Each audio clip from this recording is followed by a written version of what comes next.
We got a delivery today, and that means it's time for PCGS Unboxing, video number 17.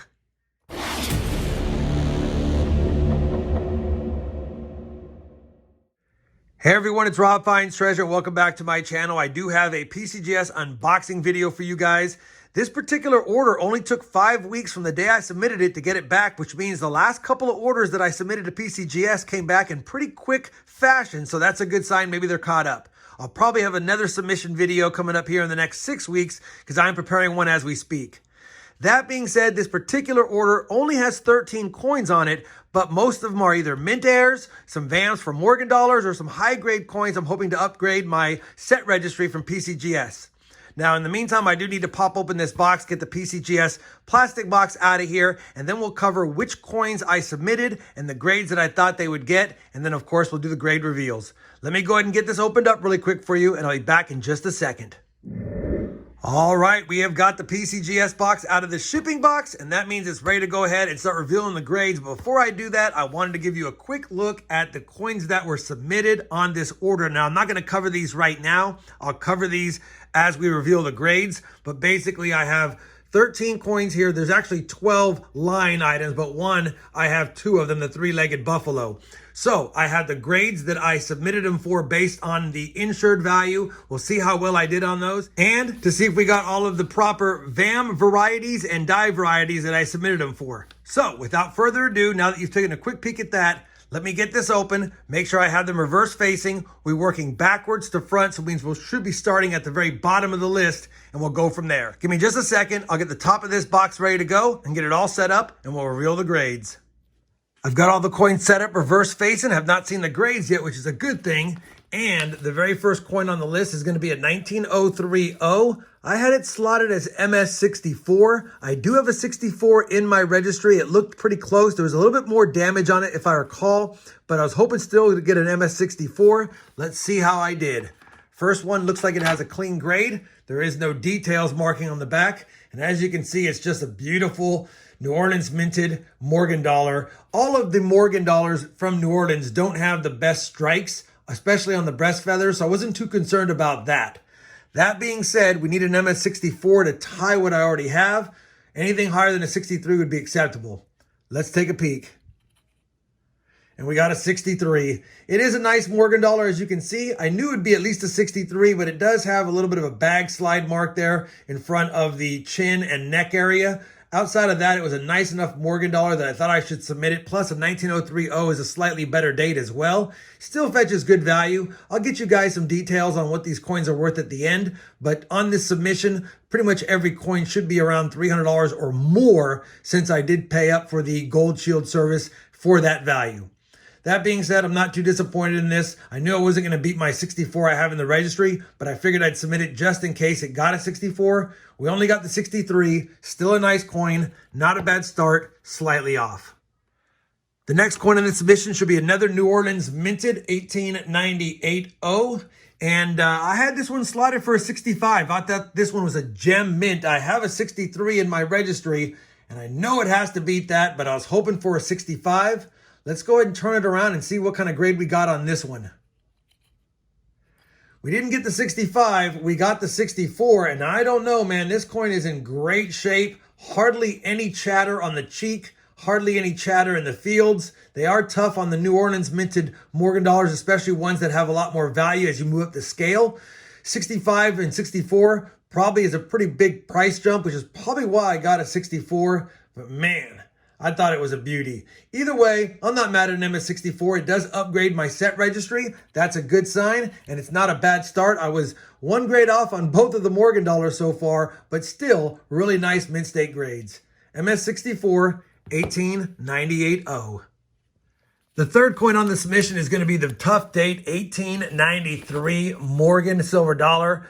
Now, it is in low grade. I had it slotted as a VF30, but it is a top 100 VAM 4 doubled stars. So being a coin that only has 389,000 minted with the top 100 VAM attribution, I figured it was worth submitting it regardless. Plus, I got this coin from a coal bin or low grade Morgan bin for basically $40. So the fact that it was missed by the dealer and the fact that it had a top 100 VAM, when I looked at it, there was no way I wasn't going to get it graded. Again, with such a low mintage and a top 100 VAM, I had to roll the dice on here.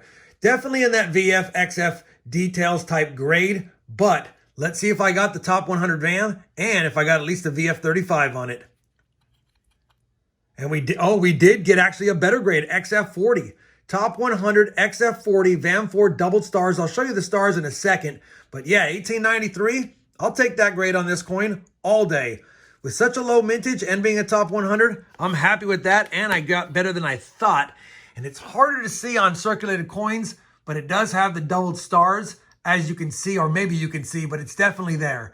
So being, like I said, everything I've already mentioned, had to submit it. And I think this coin's over $500 in this slab with this grade, and that makes me happy. That's a good grade. I did not have a slabbed 1893. Either way, XF40 will definitely take that. Finally, we got a grade that we got better than expected after having two slightly let down. 3 Morgans down. Continuing on with the Morgan dollars. Next up is an 1891S. I had it as a slider, man. It looked like it was a high AU, probably a low mint state, but I have been 0 for 2 on submitting 1891S's in good condition. They keep getting cleaned. The good news is this one is going to get a straight grade because I do not see a genuine not gradable on the back. So we know we finally got a straight grade. The question is, did we get a high AU or that low mint state 62 that I thought it would probably stretch out for? San Francisco minted. They're harder on these coins. It is a nice strike. It does have good luster. Let's take a peek and see if we got the mint state grade that we're hoping for. We didn't. AU 58. Man. I didn't see any circulation wear on here. I just saw some bag marks. There's a couple of dings. There's some unsightly looking marks to it, and that might be why they kept it from being a mint state, but I still thought it would eke out a 62. I thought these marks here would probably keep it from being a 63. Thought maybe even a 61. But you know what? We got a straight graded one. I did not have a straight graded one in my registry, so I'll definitely take this one. It is what it is, and what are you going to do about it? 1891S, AU 58. Next Morgan is the exact same story as the last one. It's another San Francisco minted 1889S, and I knew it was another slider. I put it down as an MS62, hoping to not get an AU grade on it. I don't have a slab one in my collection, so definitely any grade would be good. It definitely got a grade, no markings on the back, and hopefully we can get the MS on this one. How did we do? Another AU 58. Man, they are tough on these San Francisco minted coins. In general, I didn't see any circulation wear on this one either. It's definitely a nice coin. At least we got the straight grade, but once again, failed to get the mint state on a San Francisco minted late 80s, early 90s Morgan silver dollar. Wish we would have got the mint state grade, but what are you going to do about it? Can't change it now. We'll add it to the board. Couple of letdowns. We have 4 out of 5 coins that were a little bit less than I thought. Only one exceeded the grade, so we're not off to a great start, but we're close to what we thought we would get. That's 5 Morgans down. We still have 3 more to go. The next one is an 1884cc. I have it down as the VAM2 with the MS63 is what I thought it would get as a grade. Now I have a 63 1884cc, but not with the VAM2 designation. So I'm curious to see how we did on this one. If we get at least a 63, then it'll upgrade the one I have because it has the VAM as well. 1884cc, as you can see, it's a really nicely struck coin. Knew it would be a mint state, hoping for a 63. How'd we do? Well, we got a 62, and I don't see the VAM2. I don't see the VAM2 designation. 1884cc VAM2 designation means we have doubling at the 18 in the date. And if I recall, I checked all the die markers on this one. And yeah, you can see the top of the other one right there, the base of it. You can see doubling to the left of the 8. I'm going to have to bring up the Morgan VAM site to see if I missed something on the die markers. Give me 1 second. That should be the VAM2 in my opinion. I'll be right back in just a second. All right, I've got the 1884cc VAM2 brought up. This coin should have doubling. The one's doubled above the upper point and above the lower crossbar, and the first 8's doubled to the left. Some coins have a die break. That's this die break here. But take a look at the pictures. Doubling up here. You get that little bubble there. we got something going on here, and we've got the doubling to the left. Other pictures, you can see the same thing right there. Pretty obvious. Let me bring up my coin again. We've got the doubling there, the bubble there, that there, and the doubling there. I don't know if they missed it on this or if I'm missing something, but it had all the die markers. That's why I submitted it, and I don't miss too many VAM designations. This might be the second one I've ever missed, or they missed. You guys let me know what you think. That should definitely be the VAM 2 for sure. Unfortunately, though, for me, it doesn't have it, but the one good thing about it is it doesn't add a lot of value. That's just a regular VAM. It's not a top 100. It's not a hot 50. It's nothing like that, but still, I was pretty certain I got the VAM 2 on this one, and I did not. And to top it off, it's 1 grade less than I thought it would get. What a bummer. Man, tough so far in the submissions. I don't think I missed something there. I think they did, but then again, they're the experts. 6 Morgans down. We have 2 1878s to go. We'll bring up the first one.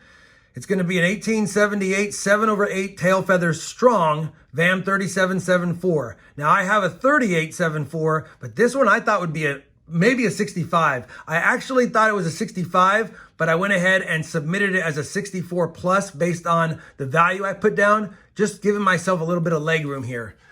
Hopefully we got the VAM. Hopefully we got a 65, but at least a 64 plus. It's definitely a beauty. I'll go ahead and show the strong reverse right here really quick. See if I can focus this in. You can see that it was a 7/8 tail feathers. They actually had more tail feathers originally struck with 8, and then they marked them down to only 7 tail feathers going forward. So this was a die correction of the tail feathers, and you can see they didn't do a good job of getting rid of them. That being said, hopefully we have the VAM, and hopefully we have at least a 64 plus or a 65. We got it all. 1878, 7/8 tail feathers, strong VAM, 3774, 64 plus.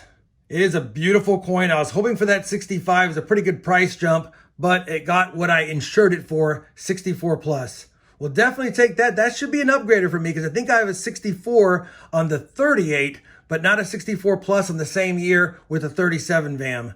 It's not a top 100. It's not designated. It's still just a collectible VAM, and I figured I would submit it, and I knew it was a high-grade Morgan regardless. We'll take that one. We finally knocked one out of the park, so to speak, and got what we expected. One more Morgan dollar. We'll go ahead and finish it up. This is the 8 tail feathers, VAM 19 double date. Now, I have a VAM, I think 18 double date in a 64, and this one looked exactly like it as far as condition, but I didn't have a VAM 19. Do we have the VAM? And did we get a 64 on the 1878 8 tail feathers? And I'll put it underneath the scope so you guys can see it. We've got 1, 2, 3, 4, 5, 6, 7, 8. So definitely one more than they have struck them since then with. But did we get the VAM, and how'd we do on the grade?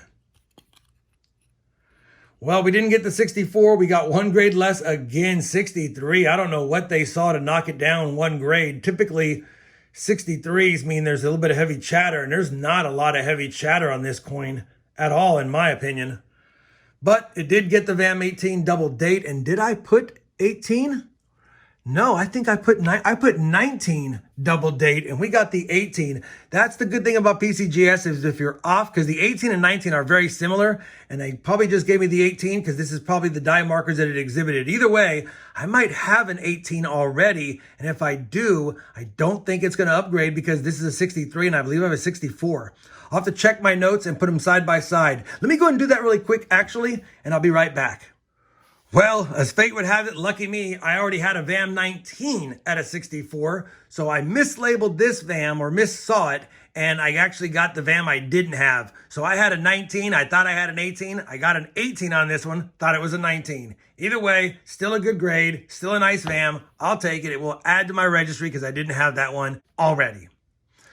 That concludes the Morgan dollars. That is 8 of them that we submitted. And now we have 5 other coins, 2 Benjis, a Mercury dime, and a couple of 3-legged buffalo nickels. So let's go ahead and get those set up and we'll see how we did on them. The first 2 that I'm going to be talking about are the Goiter FS402 1959 Ben Franklin half dollars. I submitted them both as MS65, but the first one, which will be the second one we show, I thought had full bell lines. So we have two of the exact same coin, one without full bell lines, one with. Hopefully I got the goiter designation, and hopefully we got full bell lines on the second one, which would be the first one on the submission. 1959 Ben Franklin half dollar. This one I did not think had enough detail in the bell lines. It looks good in hand, but up close, there's definitely some breaks in the bell lines. You never know though, maybe we got bell lines on both of them. Did we get the goiter? And I'll show you what that is in a second. We did. MS64, one little grade off what I thought. This was the less nice of the two, but MS64, goiter, FS402, 1959 Benji. Man, it's not a bad grade, but I was hoping to be 65. The goiter, as you can see, is a little bit of an extra die chip or a die break right there underneath the chin of Ben Franklin. So definitely knew I'd probably get that designation. And again, this coin isn't in perfect shape, but I still thought it was really nice for a 1959. And as you can see, we've got softness at the bell line, so I didn't put it down as full bell lines, and it didn't get it. MS64 is a good grade. Definitely drops the value a little bit. Needed it to be a 65, but I'll definitely take it regardless. And since I already have you here, we've got the better of the two, the one that I thought had full bell lines, and hopefully we got that on this one. Yeah, look at the bell lines on this one. Should be a no-brainer. We got full bell lines in my opinion. Did we get the full bell lines, and did we get a better grade? We did get the full bell lines, but we did not get the better grade. I mean, it is a better grade because it has full bell lines, but MS64 again, man. There is a little bit of unsightly toning on it, but outside of that, I still thought it was a beautiful Benji with a great strike, a full strike because it's got bell lines, and just missed getting the 65. But an MS65 full bell line Benji with the FS402 designation is pretty pricey. It jumps up quite a bit, and yet again, we're one away from that good price jump that we wanted. MS64 full bell lines, we'll take it. It's better than the other one, about what I expected. Just not all the way of what I expected. Moving right along, we have the star of the show, if you will, a 1916 Denver minted key date Mercury dime. Now, it's unfortunate. I showed this coin on a stream about a month or two ago, maybe a couple of months ago, and I know it's a details coin. It does have damage. It does have damage only on the reverse, but it had such great detail, I had to submit it. There's no way I'm not submitting a key date Mercury dime, even for details, if it has as much details as it is, and to make sure it's authentic. As expected, so this is not a disappointment, I knew it would get genuine, not gradable. But take a look at this Mercury dime. 1916 Denver. I'll show you some of the damage on it. You can see it has damage on the rim there, a little bit back there, a little bit right there, a little bit right here, some at the bottom, and that, oh yeah, and a little bit right there. So I knew that it had damage. This coin was probably in a bezel of some sort, but when I flip it around, you'll see why I had to submit it. Hopefully, by the way, we get VF details. That'll put it at a pretty valuable coin, even in a detail slab. Yeah, we got what we expected.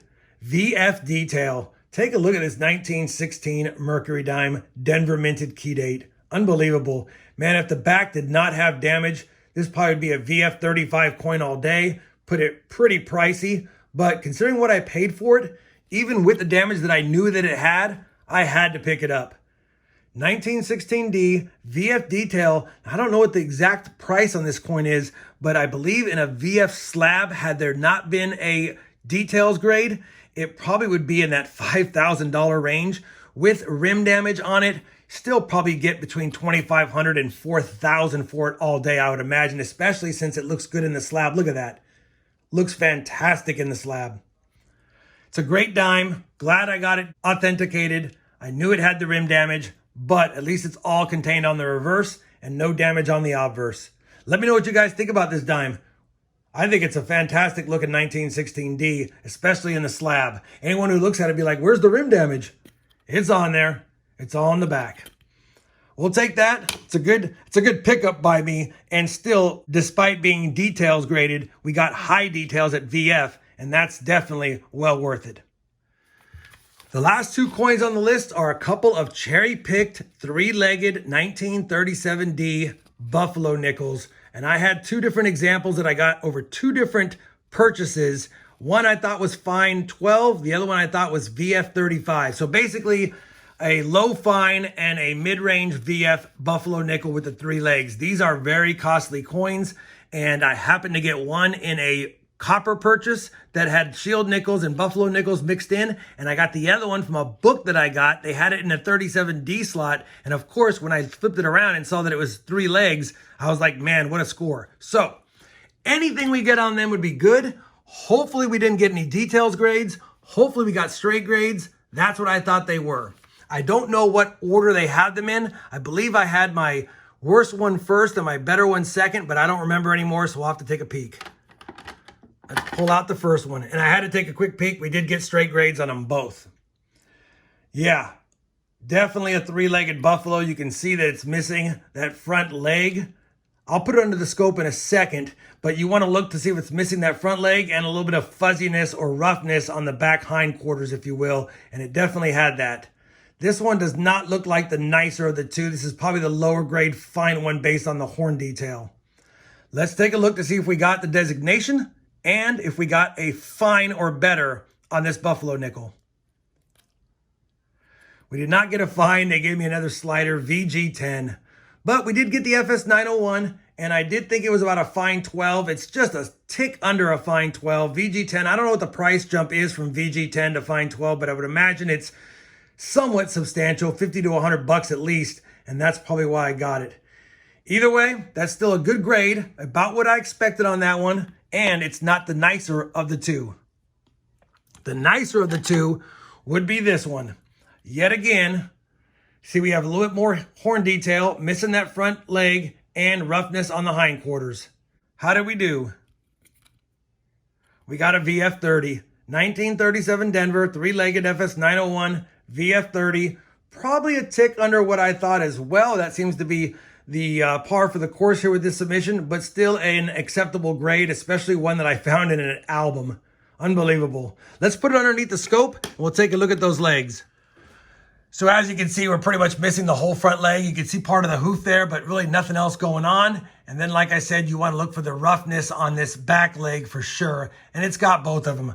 We had decent horn detail, almost a full horn, which is why I knew it wasn't XF. It needed to be a full horn to be XF, but I thought it was pretty close. That's why I thought maybe VF35. We got a straight grade, VF30, a little bit under what I thought, but still a nice one to add to the collection.